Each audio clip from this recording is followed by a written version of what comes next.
काबिज भारतीय फौज ने इलाके के दाखिली और खारिजी रास्ते बंद कर दिए। 2 रोज के दौरान काबिज भारतीय फौज के हाथों शहीद कश्मीरियों की तादाद 6 हो गई है। जिहादी तंजीमों के हवाले से कार्रवाई करने का मुतालबा किया गया है, तो आप इसको कैसे देखते हैं कि ये पाकिस्तान के खिलाफ भारत ऐलान जंग तो नहीं? अब बड़ी स्टेटमेंट आई है।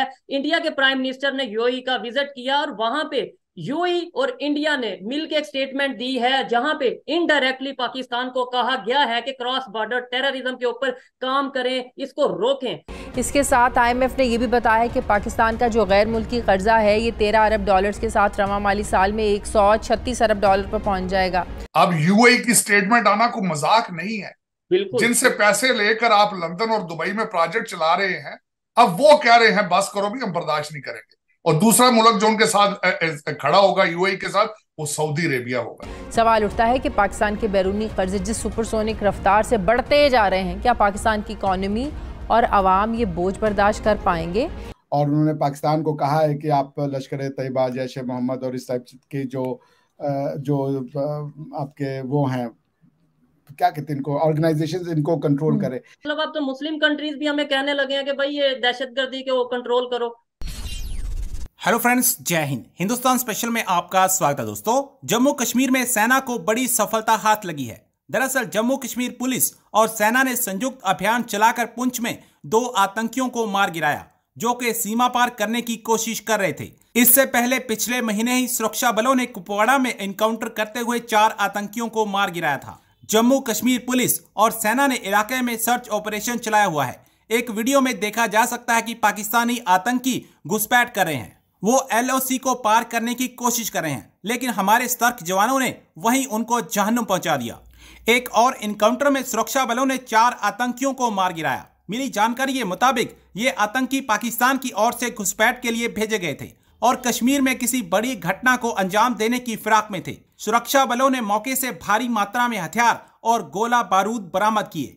आतंकियों पर ड्रोन के जरिए नाइट सर्विलेंस से नजर रखी गई। पुंछ के सिंदरा इलाके में सुरक्षा बलों ने संयुक्त ऑपरेशन में 4 आतंकियों को मार गिराया। जो जॉइंट स्टेटमेंट आई है उसके पैराग्राफ 32 को आप फोकस करें, और उन्होंने पाकिस्तान को कहा है कि आप लश्कर तैयबा, जैश ए मोहम्मद और इस टाइप के जो आपके वो हैं, क्या कहते हैं इनको, ऑर्गेनाइजेशंस, इनको कंट्रोल करें। लेकिन टेररिज्म है क्या?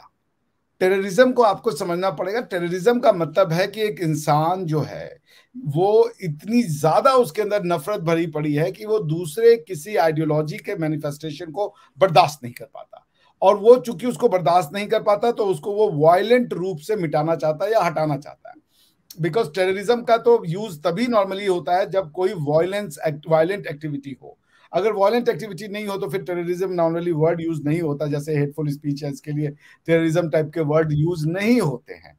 तो क्यों है ये हेट्रेड है, या ये उस दिमाग, ऐसे किसी आदमी का दिमाग इतना सेंसिटिव बना देना कि वो प्लूरैलिटी को, डाइवर्सिटी को, दूसरे आइडियोलॉजीज को अगर वो बर्दाश्त न कर पाए, और उसको डील करने का तरीका सिर्फ अगर आर्म्स एंड एम्यूनिशन रखे, तो फिर इस तरीके के जो तंजीमें हैं या इस तरीके की जो ऑर्गेनाइजेशन है उनका जन्म होता है। और पाकिस्तान ने इस आइडियोलॉजी को अनफॉर्चुनेटली पिछले 40-50 सालों में बहुत ज्यादा पुष्पित पल्लवित किया, बहुत ज्यादा इसको फरोग दिया है। And that's why it's time कि पाकिस्तान जो है उसको अगर टेररिज्म से काउंटर करना है तो it does not need arms, it does not need tank, it does not need F-16, F-18, F-20 जो ये कहते हैं कि हमें तो टेररिज्म से लड़ना है तो हमें हथियार दीजिए। आपको टेररिज्म से अगर लड़ना है तो आप अपने स्कूल की किताबों को वॉच कीजिए। आप अपने यहाँ पे दूसरे जो इस तरीके के अनरेगुलेटेड एजुकेशनल संस्थाएं हैं जहां पे कुछ भी पढ़ाया जा रहा है, कुछ भी बोला जा रहा है, आप उसको चेक नहीं कर रहे हैं, वहां है रूट कॉज। क्योंकि टेररिज्म कोई इंसान को मारने से, किसी टेररिस्ट को मारने से टेररिज्म नहीं बंद होगा। टेररिज्म बंद होगा उस रूट कॉज को एड्रेस करने पे।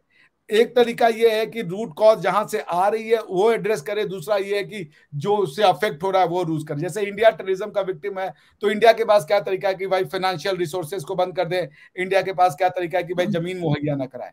लेकिन अगर पाकिस्तान टेररिज्म को सपोर्ट कर रहा है तो उसको टेररिज्म का विक्टिम से अपने को बचाने के लिए उस आइडियोलॉजी को रोकना होगा। It's a fight of ideologies. Pakistan को 2 चीज समझानी है अपने आवाम को, कोएग्जिस्टेंस और पीसफुल कोएग्जिस्टेंस, और ये कि हमारी हेरिटेज इंडियन हेरिटेज है। अगर आप मुझे समय दें, मैं आपके लिए तुर्की का कॉन्स्टिट्यूशन अगर आप बोलेंगी ना तो मैं आपको पढ़ के सुना सकता हूँ कि तुर्क्स, जिनको कि आप अपना वो मानते हैं कि भाई हमारे हीरोज हैं टर्क्स, उनका कॉन्स्टिट्यूशन क्या कहता है अपने बारे में और आपका कॉन्स्टिट्यूशन क्या कहता है, आप उसको ही कंपेयर करके सीख लें। मैं आपको पढ़ के सुना देता हूँ। Affirming the eternal existence of the Turkish Motherland.